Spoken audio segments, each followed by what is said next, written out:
suatu sekolah internasional ya. Jadi sekolahnya itu internasional, secara internasional. Sekolah yang isinya anak-anak dari kalangan anak-anak orang kaya. Sini tokohnya adalah si Edo. Ya. Si Edo masuk ke sekolah tersebut ya. Masuk ke sekolah tersebut, sekolah internasional yang isinya memang kalangan atas semua. Setiap berangkat sekolah diantar sama mamanya menggunakan mobil. Pulang pun diantar menggunakan mobil. Ya. Ayahnya Edo kan bekerja sebagai seorang pejabat. Ya. Dia ditugaskan untuk mencari sebuah kasus di sebuah desa. Di sebuah desa.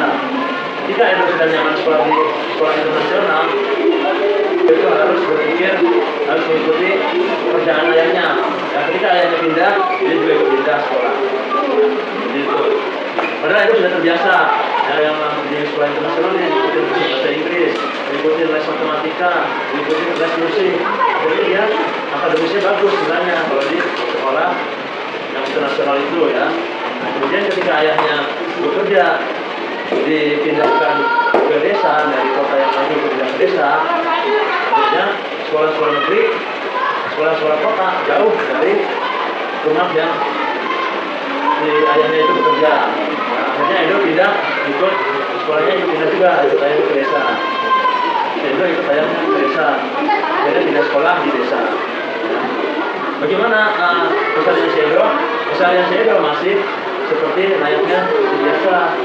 Itu masih diantar oleh mamanya menggunakan mobil, pulang dari menggunakan mobil. Sementara teman-teman di desa diantar menggunakan sepeda, ada yang jalan kaki, ada yang naik motor, itu berjalan hanya satu orang. Ya. Sementara Edo pengen sekolah ke kota, tapi jauh, jadi nggak bisa. Mau dia harus di desa tersebut, sekolahnya jauh di kota, tapi tetap menggunakan fasilitas yang ada, karena dia memang sangat ada, gitu kan. Nah, kemudian singkat cerita dia masuk ke sekolah SD kita. Dia belum terbiasa dengan teman-temannya.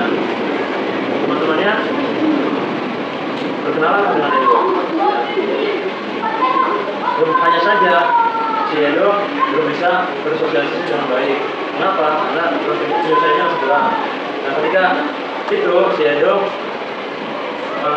dengan segala fasilitas dia memiliki hal yang tidak dimiliki oleh teman-teman yang di desanya itu. Contohnya, Edo memiliki lautan yang orang-orang temannya itu belum punya, lautan yang berbentuk oval sekarang ya. Jadi yang bulat itu ya. Karena padahal teman-teman di desanya lautannya hanya yang bulat kecil itu. Nah, ketika temannya mau izin sama Edo, izin dong. Gak boleh kan kamu udah punya. Kamu udah punya sendiri, ini punya aku. Padahal dia kan dan tahu gitu ya. Terus Edo juga ketika istirahat membawa mainannya robot yang bisa bicara dengan dia. Ya, bawa robot.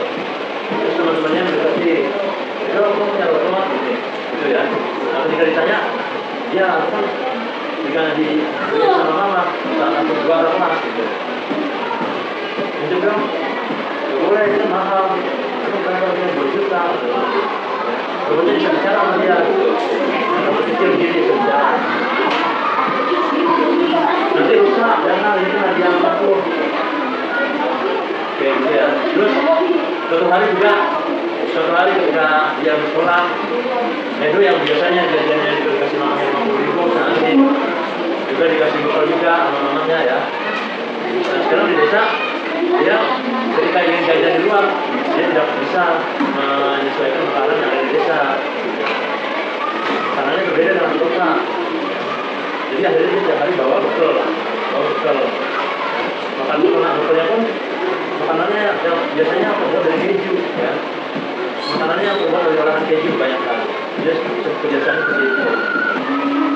Suatu hari juga ada temannya yang gak bawa makan. Edo punya duit, ya. Bekal juga. Tapi Edo tidak mau berbagi dengan temannya. Kenapa sih nggak bisa makan yang lain? Jadi saya makan yang doang, bahasanya gitu. Dia harusnya sebenarnya dulu bisa makannya. Aku biasa makan singkong, aku nggak biasa makan tempe. Karena di kampungnya dia, di desa tersebut makanan utamanya adalah singkong, tempe, olahan singkong, olahan tempe ya. Jadi akhirnya temennya pun udah dikasih nyobain makanannya si Edo. Ya, setiap hari dia lakukan seperti itu. Jadi teman-temannya menganggap si Edo itu tidak kurang peduli sama temannya, ya begitu. Dan ketika hujan pun ya, ketika hujan dia si Edo pulang sekolah ingin dijemput sama mamanya di mobil. Tapi karena mobilnya dengan sekolah yang agak kecil, dia agak jauh dari sekolah gitu. Ya. Tapi hujan ya, si Edo pun dia selalu bawa payung. Datang jemput tapi belum datang. Si Edo dipinjam lah mobil temennya, pinjam itu payung. Akhirnya ini payung mau saya pakai, saya mau pulang gitu, saya mau sekolah di mana. Juga di suatu hari si Edo ternyata dia bawa kopernya, uangnya pun tidak dibawa, jajannya tidak dibawa. Karena dia nggak biasa makan jajanan di luar, dia nggak biasa, akhirnya dia uangnya nggak dibawa, baru ditabung aja di rumah. Kemudian dia nggak bawa koper juga, dari jam istirahat dia kelaparan. Dia kelaparan, melihat temennya kalau makan, bawa bekal, ada yang jajan di luar. Sementara si Edo mau jajan aja dia udah biasa makan itu ya. Jadi juga nggak dibawa ternyata, gitu. Karena nggak dibawa, jadi dia kelaparan. Kemudian ada yang dulu sama dia, itu kamu kenapa nggak makan? Ini nggak bawa sama makanan, dia kelaparan. Akhirnya temennya mencoba untuk menawarkan si Edo. Ini Edo, aku ada makanan. Ini apa kata dia? Ini kok yang dijadiin itu, tahu itu kan ya seperti itu. Itu nggak biasa makan itu, ya. Apa namanya? Ini ada tempe rebus, ada tempe bacem, dia. Itu juga nggak suka, itu nggak makan itu, aja. Akhirnya apa? Saking kelaparan si Edo, ya dulunya kan itu lagi istirahat juga nggak tahu anak itu. Akhirnya saking kelaparan si Edo, dia udah ada cobain deh, ini aku ada dia rebus, enak tahu.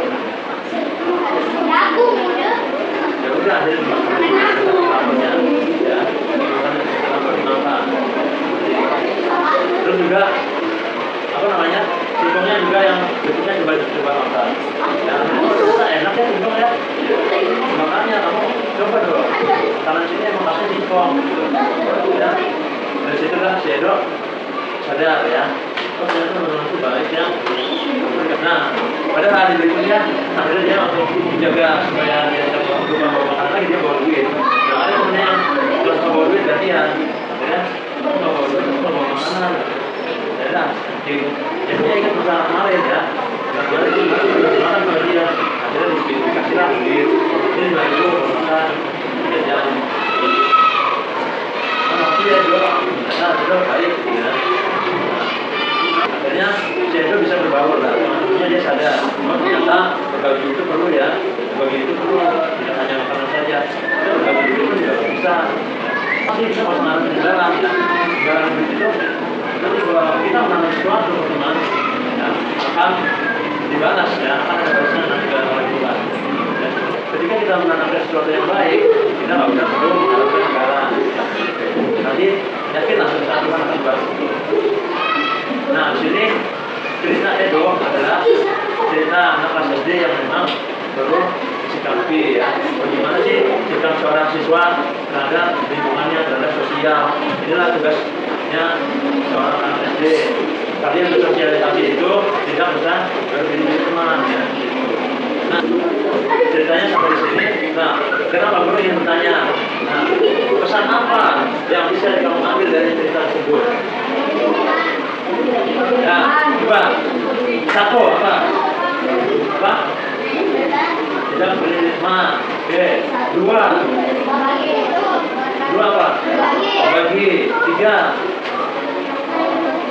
Menolong. Empat. Dari manusiawi.